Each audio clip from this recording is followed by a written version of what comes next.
Hi, good morning, and welcome back to Create, Share, Inspire podcast. I'm Kristin Omdahl, and we are here live in Southwest Florida in my beautiful tropical backyard. The birds are singing, the kitties are out here.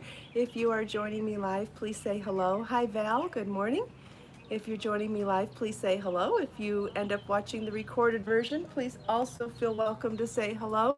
If you are crafting, I'd love to hear what you're working on. If you have questions for me, please ask them. Hi, Thea. Good morning. What episode is this? 678. Hi, Julie. Hi, Lisa. Hi, Judy. Where's my water? I just had water. Oh, yes, the camel. Camel and mermaid. Happy hump day. Hi, Rita and Pamela and Barbara. Hi, Sharon and Chris. Oh, thank you, Sharon. Yeah, I took the day off yesterday. Hi, Kathy. And it wasn't expected. It came about at the last minute, but you know, sometimes life gets in the way, right?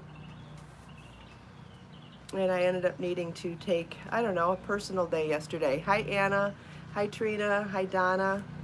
I had a minor injury and then actually got really caught up in my feelings and in my head with the injury and just kind of, I don't know, imploded. Hi, Kathy. Hi, Joe. I'm sure you all can relate. Everybody has a day like that. So I thought it was going to be an injury day off, and it turned out to be a mental health day off. So yeah, I feel better now. I just really needed to take a break and just, uh, yeah, yeah, sometimes I get super tired and just I go all the time, and then every once in a while I just kind of hit a wall, and I hurt myself. I pulled a muscle in my stomach on Sunday carrying too much weight on my body as I was riding my bike to the beach, and so my stomach was hurting, and I think it's a pulled muscle. And then I don't know, some other things came up, and I just emotionally just kind of had a little breakdown yesterday. So it meant that I really just needed to take some time to myself. So thanks for missing me, and thanks for understanding, and thanks for coming back today. So anyway, my stomach feels a little bit better, not a lot yet, but a little bit better, and I feel better emotionally, so that's good. You know, unfortunately, sometimes when we have problems or issues that we're dealing with, the rest day doesn't fix them, but it gives us the strength to deal with them with a better perspective. Thanks, Jill. This is a really old top. This is one of my Lucky Brand finds on eBay. So I think I bought it used 5 years ago. And so God only knows what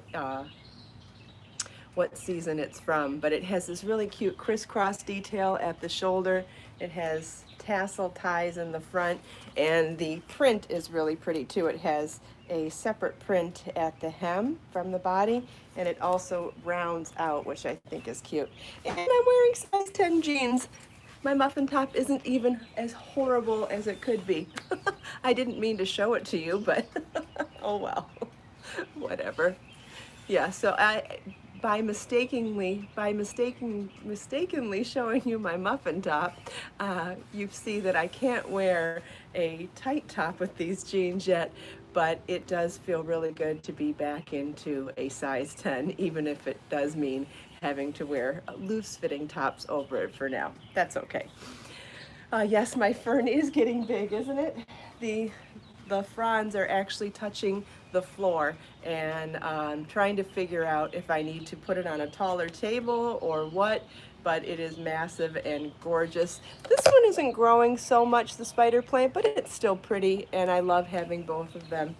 Um, I love having both of them out here. My bangs are growing. I'm starting to get that longer bang. Does anybody watch Lucifer, the show on Netflix? If you do, Chloe has a new hairstyle this season, season 5, and she has these really beautiful longer bangs, and I'm having a little bit of bang envy, and I can't figure out how to style them like she does. I think she does like, she goes like this way and then has them going down. And I just don't think that looks good on me yet, so maybe it's just because mine aren't long enough yet. I love that show. Yeah, and her new style. I think it's meant to be softer because she's in love this year. I think that shows do styling, and that's one of the things that I love about watching the styles on shows. I really do think that the costume designer and the stylist, they really do try to play with whatever's going on in the show, and I do believe that she's made to look softer this year because she's in love, which I think is interesting and cool. Anyway, someone mentioned another show, Yellowstone. No, I've never heard of that one. Maybe I've heard of it, but I don't know it.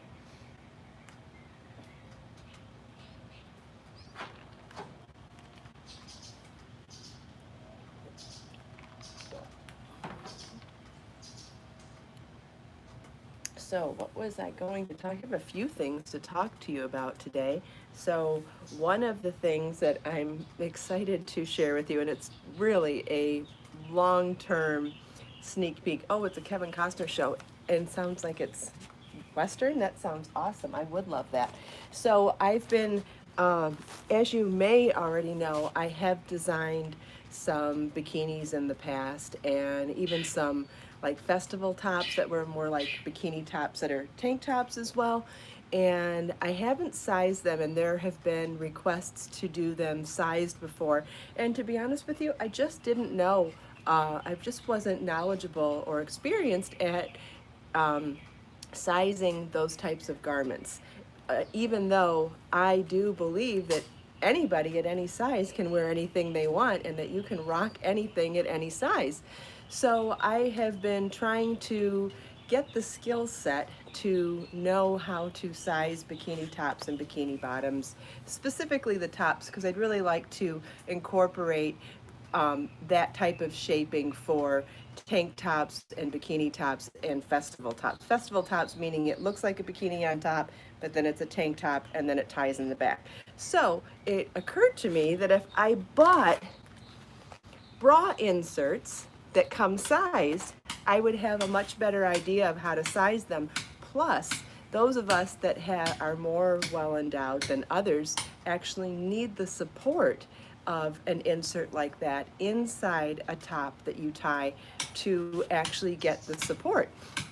So I ended up buying these, and they arrived this morning from Amazon, so that's why I'm showing you. They arrived this morning, and you know what, Lisa? It's okay to feel like those tank tops like that aren't for you, but I will say I don't have a traditional bikini body either, but what I like about wearing little tank tops like that is that it's a good excuse to wear a flowy cardigan or a flowy vest over the top. So when I style them, I'm going to show you that you don't need to be a bikini model size to be able to wear those cute little tops. And so some of the things that I'm going to be sharing are how to get the right support in them so that they fit well and that you feel supported, but also how to style them with other things, like some of the ruanas that we've made with the red bubble scarves and some of the other ruanas and shawls that we've made and flowy vests and upcoming projects. I'm going to show you some ways that anybody can look beautiful in those types of tops, not just bikini model size girls. Okay, so they come in black, nude, and white, and I bought nude and white to start with, but I will be buying the set of black as well.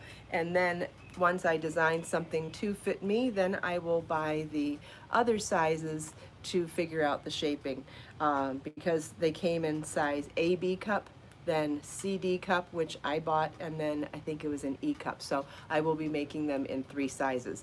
The beauty about that as well is because it's stuff that's going to tie, we don't really need a whole lot of shaping in the body. We just need shaping for here. Oh, that's exciting. Yeah, I think that the cups are going to make a huge difference. So I'm excited to share that with you. So that's a little sneak peek. Then what else was I going to show you today? Uh-oh, what I was going to show you I didn't bring out. I'll have to run in and grab it. So the other thing that I wanted to show you is that Yeah, I lost both things I wanted to show you this morning. So I'm going to, if you already have the book 52 Crochet Gifts, you'll know what I'm talking about in this next segment. And if you don't, you can find the pattern for the Harlow charms on my website as a single PDF download, or you can order them as part of 52 Crochet Gifts book. And what I wanted to show you is that these little charms, even though we put them, they have a little jump ring on them, but then they're put onto this larger ring to use as wine glass charms or as stitch markers or all sorts of different things. But what I wanted to suggest to you, and what I was going to wear this morning, is that I think that they would make amazing interchangeable charms for hoop earrings. So because I've already put the little charm, if I can't find them, I might just have to remake some of them. Because what I wanted to wear this morning is I wanted to wear the stars. Wouldn't they be cute earrings? Or the butterflies, or the hearts, or even the flowers, even the bow tie. I just think that they would be such cute earrings, and a great way to be interchangeable with your earrings too. On any given day, you could wear them just as hoops, or if one of those charms, one of those motifs fits your outfit, or one of the colors of any of them, because you remember I did them all in a bunch of different colors. What if a peach heart fits your outfit? What if the blue butterfly or the gold star? Any of those could go with any given outfit on any given day, or just go with your mood on any given day. So, and even if you make other charms, as long as you put them on little jump rings, you can slide them on and off of hoop earrings and decorate any pair of plain earrings. Doesn't that sound like a fun idea? And so if you've already made the charms, they can do double duty as earring charms now. And if you already have the pattern, you can just go ahead and make them now. And then you're not limited to making an earring in only one way. Sometimes that feels limiting as well, right? Don't you like to have things that can be worn in multiple ways? And so making charms to put on earrings, and again, these are so light. These earrings are super light, and all of those charms take such little yarn that they are super light. And so by putting them on here, it gives you more volume and more pizzazz, right? But it does not weigh down your earring holes. Sharon wants to know what the moderators do. They keep the comments clean. Every once in a while we get some less than respectful people that come on here and say vulgar things, and they stop that very quickly. Thank you all, moderators. Judy, trolls, that's another word for them, I suppose. And also they help answer questions when I can't get to everyone's questions. Specifically Judy Weingarten, she's always on the ball, sharing links for the things that I talk about. I appreciate it very much, and you've already started this morning. Thank you, Judy. Appreciate it. Hopefully that answers your questions. Yep, providing links, yes. Yes, you could do put these charms on any necklace too. So like, for example, my chain necklace that I wear with this heart charm, any given day I could take this heart charm off and put one of those charms on. Yep, what if I wanted to wear, where is it? It was Harlow. Here we go. You could wear the butterfly charm, you could wear the star charm, the flower, you could wear any one of those on a chain necklace. Or if you wanted to crochet a necklace like with crochet chain, you could put multiple charms along the necklace. Wouldn't that be cute too, doing 5 flowers or 3 stars? There's different ways you could do that as well.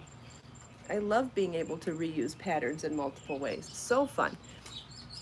And hearts would be cute too. Does anybody have any other questions about that?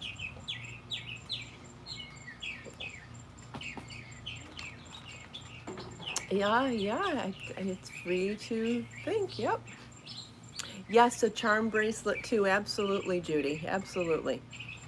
The one thing with bracelets is that it really is best to do a bracelet with not something that slips over. I feel like it's really difficult to get it to be loose enough to go over your hand, but tight enough to stay on your wrist. So it is better to use a clasp when making a bracelet. But then once you do, absolutely, putting all of those charms on there would be adorable for As someone mentioned, grandchildren, absolutely, or for yourself, or for a gift for anybody, especially if you made it, excuse me, thematic, whether it was color theme or the different motif theme, whatever makes an appropriate theme for whoever you're gifting it to. Definitely. I think there are some bracelets in this book. I know there's bracelets in my other gift book. Um, the other gift book, 80 Handmade Gifts, I have quite a few necklaces and bracelets in knitting and crochet in that book. The Deirdre lace bookmark, I really love this one too. This pattern, I've actually been thinking about redoing that as sleeves on a tank top. Wouldn't that be pretty to cover the tank top strap on a sleeve? I think that would be so pretty. Yeah, there's a lot of jewelry in 80 Handmade Gifts, that's for sure. We could go over that too. I have to run inside and grab another sample for you to show you something, so I'm going to be gone maybe 60 seconds, and if I have time, I'll grab that book too. I'll be right back. Where did I put it?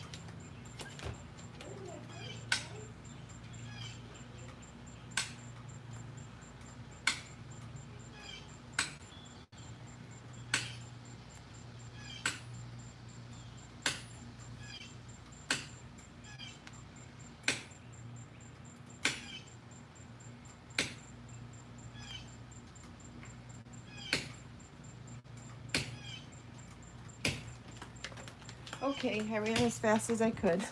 Flip-flops a-flopping. It always sounds so silly when you run in flip-flops. Anyway, so here's the other book that we were talking about. And this one has quite a few pieces of jewelry.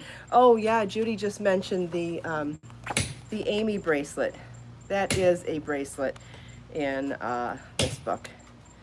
Let's see if I can find it. Here's another really pretty bracelet in 52 crochet gifts.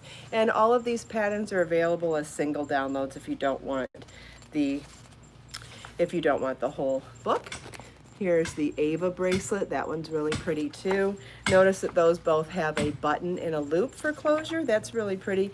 And then the Sienna bracelet. This one's really pretty too. It's more of a cuff style with that, I forget what it's called, the flat clasp slide. A 3-strand slide clasp. I really like that kind of clasp too. It's a really pretty bracelet. So those are the bracelet patterns in 52 crochet gifts. Then in 80 handmade gifts,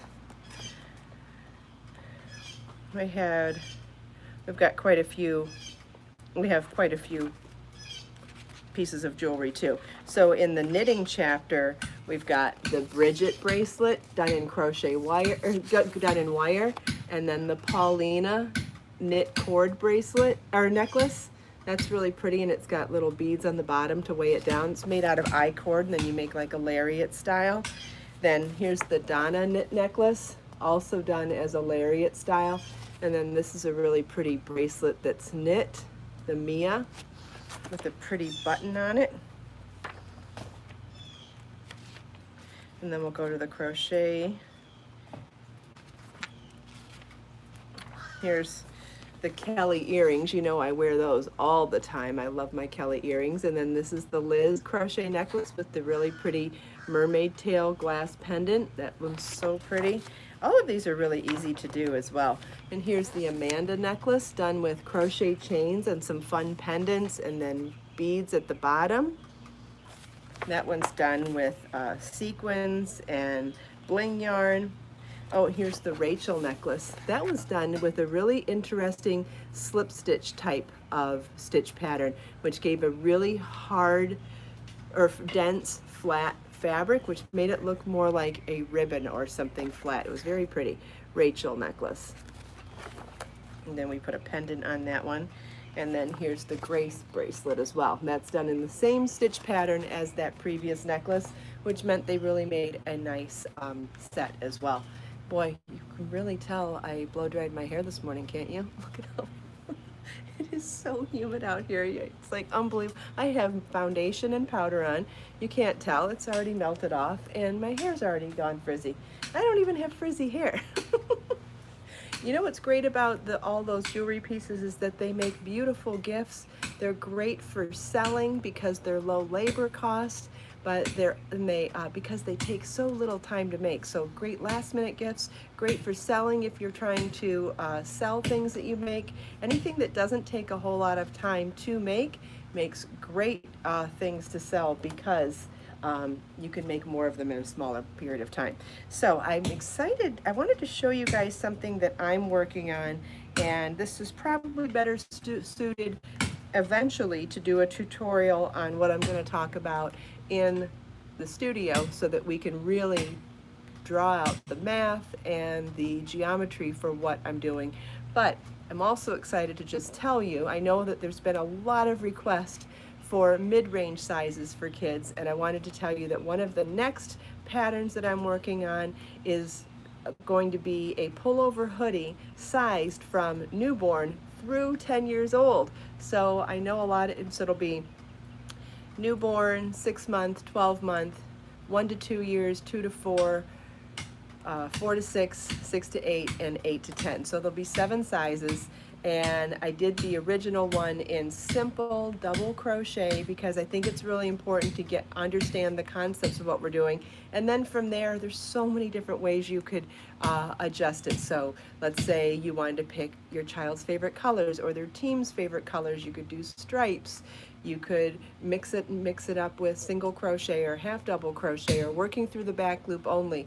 But this is the general simple shape. I'm doing the newborn size for the first one. And the other thing that I thought would be fun is to suggest that you could do any kind of applique on the sweater to make it different. So let's go back to that Harlow charm again, the Harlow charms again. They should be back here.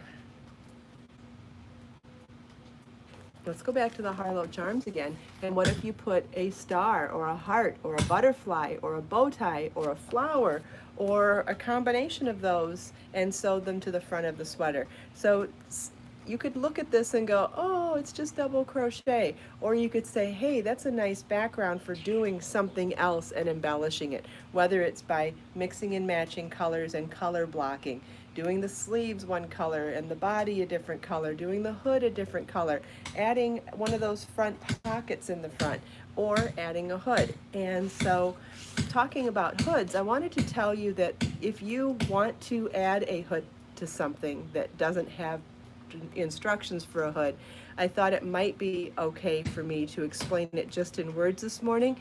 Again, we can dive into this deeper and do it in the studio with the board and talk about the math more specifically, but I wanted to tell you that the gist to doing a hood,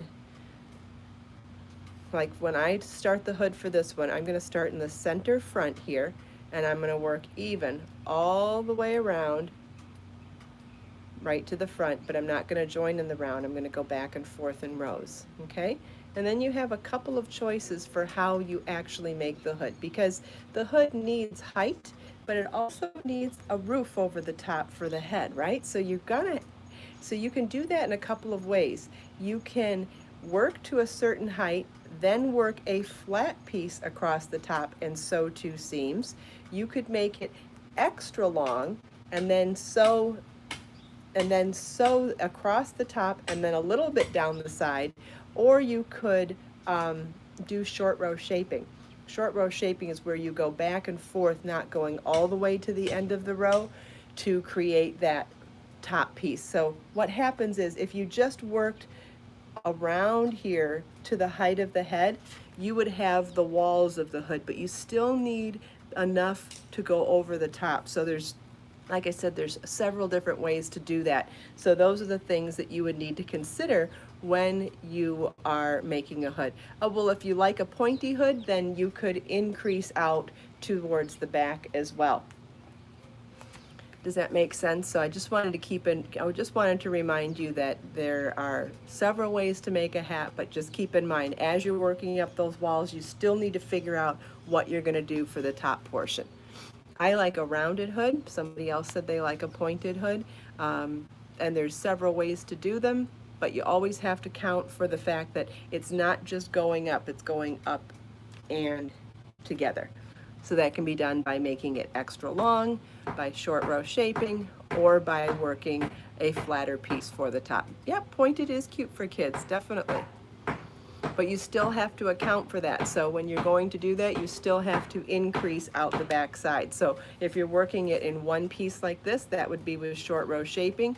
If you're doing it in two pieces, like a left and right, then you could increase on that back side. Hopefully that makes sense.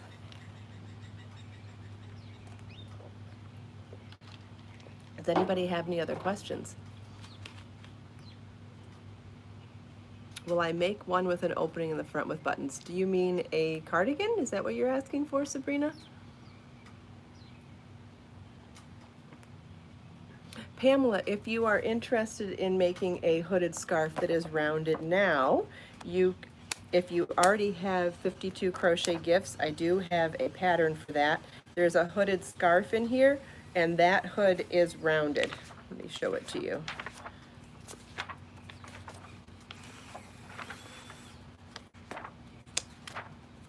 I just have to find it. Here we go. Here's the Sarah hooded scarf. This hooded scarf is done with the rounding on the top so that it doesn't go to a point. I do not like a hood that goes to a point on the back for myself, so I designed this one to have that rounded look.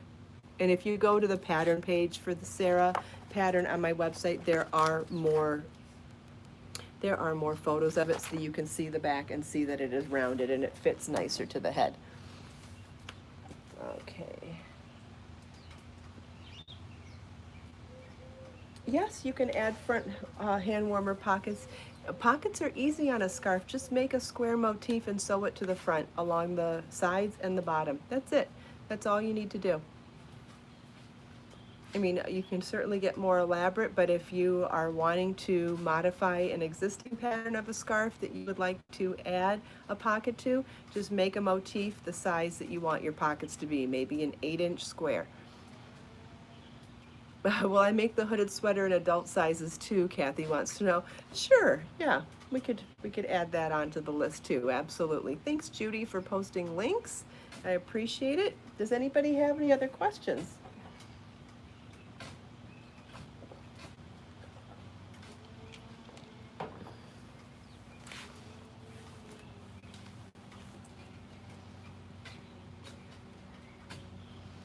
Wait and see if there's any more questions.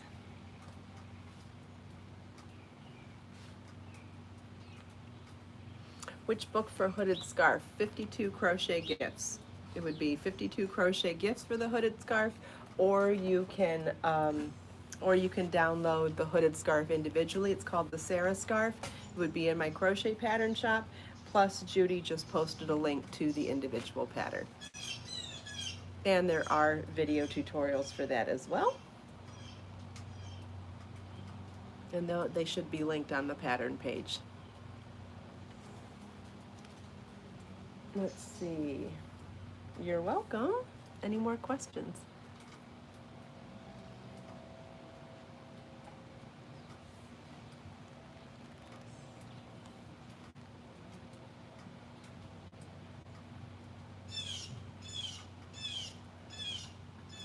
Nope, I don't see any more questions. How do you buy my yarn? You can go to my website, Marcia. It's KristinOmdahl.com, KristinOmdahl.com.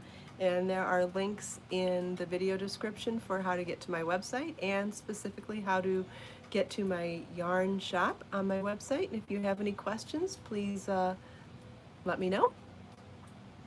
Thank you all for taking time out of your busy day to spend a few minutes here with me. I hope you enjoyed all the show and tell and all the mixing and matching. Again, we've talked about this before, but there's no reason why you can't take elements of different patterns and match them together and make up something new, like combining wine charms with earrings or combining bookmarks with tank tops for straps and all the other different mix and match things that we talked about today. There's so many ways to be creative. I mean, a pattern is just a starting place. You can mix and match and be creative beyond your wildest imagination when you can realize that things don't have to be exactly as written, right? So I hope you enjoyed that. If you have more questions, always feel welcome to come back and leave them in the comments, or you can Gina, can I use Be So Lush with Be So Fine yarn? Yes, they are both #1 fingering weight yarns. You will still need to do a gauge swatch, but yes, they are very easy to mix and match within the same yarn weight. That is correct. All right, if you have any more questions, please always feel welcome to leave them for me in the comments. If you like this podcast, give it a thumbs up. If you haven't already subscribed to my channel, please click the red subscribe button. We'd love to see you here more often. And let us make time to create, share, and inspire today and every day. Have a wonderful day, everybody, and I'll see you tomorrow, same time, same place. Bye-bye.